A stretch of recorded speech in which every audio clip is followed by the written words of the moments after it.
কারবালা আমাদেরকে কি শিক্ষা দিয়েছেন? আলোচনা করতে গেলে অনেক হবে, ধারাবাহিক আলোচনা আমি জুমাতে রাখলাম। আজকে আপনাদের খেদমতে আমি বলবো যে ময়দানে কারবালায় ইমামে আলী মকাম সৈয়দুশ শুহাদা হযরত সৈয়দনা হুসাইন ইবনে আলী রাদিয়াল্লাহু তাআলা আনহু আমাদেরকে কি শিক্ষা দিয়েছে?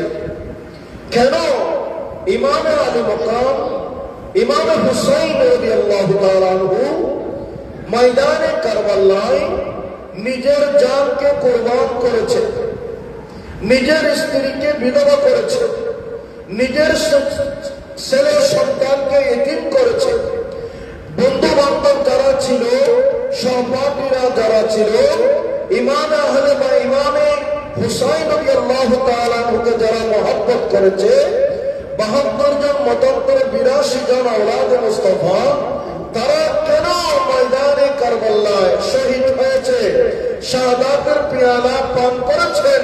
কেন? ময়দানে কারবালা থেকে আমাদের দিকে অবশ্য শিক্ষা গ্রহণ করতে হবে। ইমাম হুসাইন রাদিয়াল্লাহু তাআলা আনহু কখনো অন্যায়কে প্রশ্রয় দেননি, হকের উপরে ছিলেন ইমামে আলী মকাম, সদা সর্বদা সবসময়। ইমামে হুসাইন রাদিয়াল্লাহু তাআলা আনহু যদি বলতেন, হে ইয়াজিদ, আমি তোমাদের সমর্থন করলাম, তাহলে এখানে মারামারি কাটাকাটি কোন দরকার ছিল না।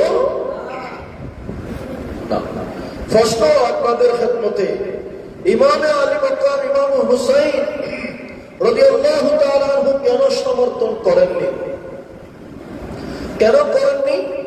ইমামে আলী মকাম ইমাম হুসাইন রাদিয়াল্লাহু তাআলা আনহু একজন আওলাদে রাসূল, সুবহানাল্লাহ বলেন।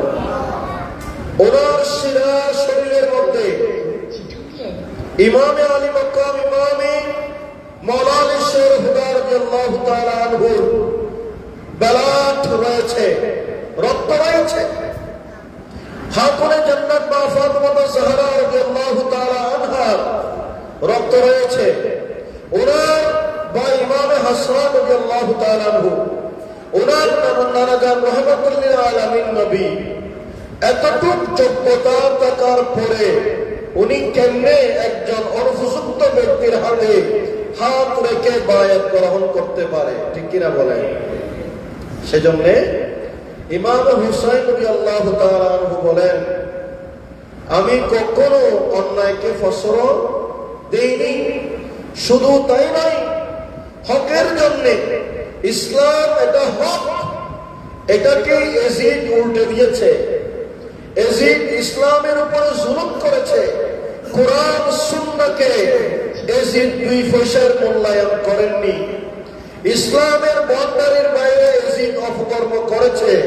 সেজন্য আমি কখনো ইমামে হুসাইন, আমি এতগুলো জানার পরে আমি কেমনে ইয়াজিদকে আমি সমর্থন করতে পারি? সেজন্য আমি ইয়াজিদকে সমর্থন করি নাই। এটা কেন? এটা আওলাদ রাসূলের শান, সুবহানাল্লাহ। আমি যদি একবারের জন্য, এক সেকেন্ডের জন্য ইয়াজিদকে যদি আমি বলতাম, হ্যাঁ আমি তোমাকে গ্রহণ করলাম, তাহলে আজকে গোটা দুনিয়ার মানুষ আমি ইমাম হুসাইনের কে দলিল হিসেবে অনুপযুক্ত ব্যক্তির সামনে পেশ করত। ইমাম হুসাইন রাদিয়াল্লাহু তাআলা আনহু ময়দানে কারবালায় যদি ইয়াজিদকে গ্রহণ করতে পারে, আজকে তুমি পারবে না কেন? সেজন্য ইমাম আলী মাকাম বলে, আমার নানাদের উম্মত শোনো শোনো, আমি হুসাইন, আমার সাথে যারা রয়েছে ৭২ জন মতান্তরে ৮২ জন আওলাদে মুস্তাফা যারা রয়েছে, ময়দানে কারবালায় নিজের জানকে কুরবান করব। আমার স্ত্রী বিধবা হবে, আমার ছেলে সন্তান এতিম হবে। প্রয়োজনে ময়দানে কারবালায় নিজের শরীরের যত রক্ত রয়েছে ইসলামের জন্য বিলীন করে দিব। তারপরও ইয়াজিদকে সমর্থন করব না, আমার নাজারের ইসলামকে উদ্দিন করব। উচ্চ সুরে বলুন না সুবহানাল্লাহ। এটা ইমাম হুসাইন